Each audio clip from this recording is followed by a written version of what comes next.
Баршаңызға сәлем. Бүгін сметаник рецептімен бөлісетін боламыз. Бізге керекті заттар: ванилин, сары май, қант, ұн, жұмыртқа және де ас содасы.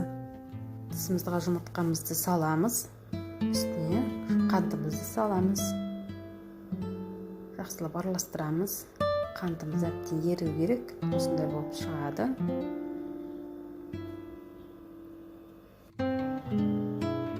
Содан соң сары майымызды саламыз.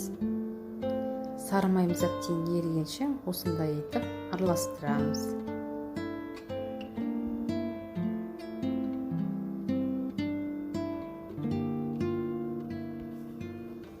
Содан соң ұнымызды саламыз.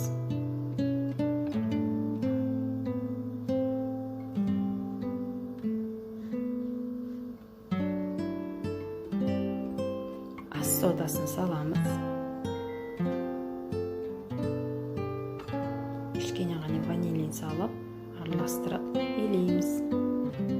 Қамырымыз осындай жұмсақ болып шығады. Илеп болған соң 30 минутқа бетін пищевой пленкамен жауып, холодильникке салып қоямыз. Салмасын дайындаймыз.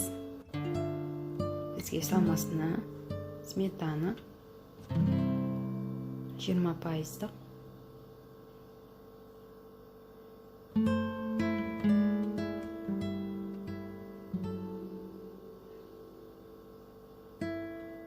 Қант және 4 жұмыртқа керек.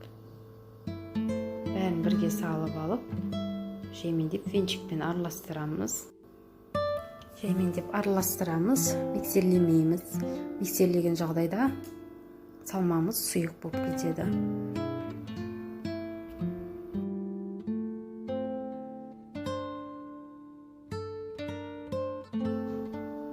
Салмамыз осындай сұйықтау, орташа болып шығады.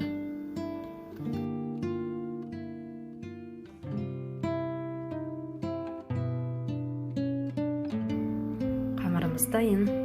Қамырымыз холодильниктен алып, формаға саламыз. Мендегі форма диаметрі 26 сантиметр. Формаңыздың асты алынатын болса, тіптен жақсы болады.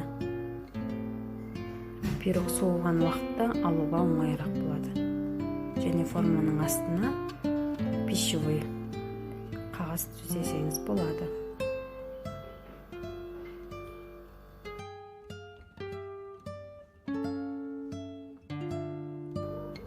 Қамырымызды ортасынан бастап, жиегіне дейін жемендеп жайып шығамыз. Жиегін көтеріңкіреп қоямыз. Салмасын салған уақытта ағып кетпеу үшін.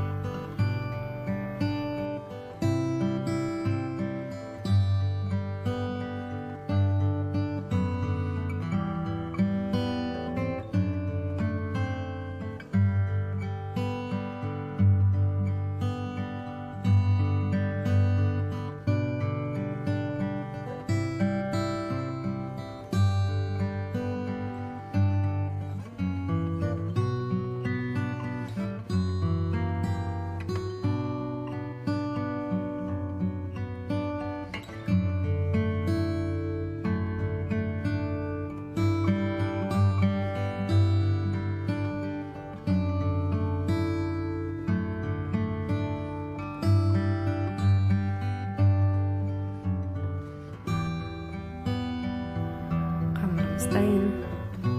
Енді жемендеп салмасын саламыз. Жемендеп қиямыз.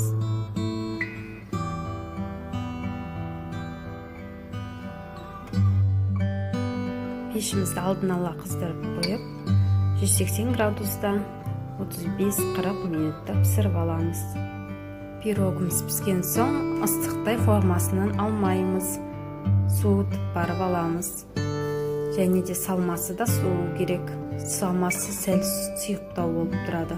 Сондықтан суытып барып, формасынан алып, содан соң кескен дұрыс.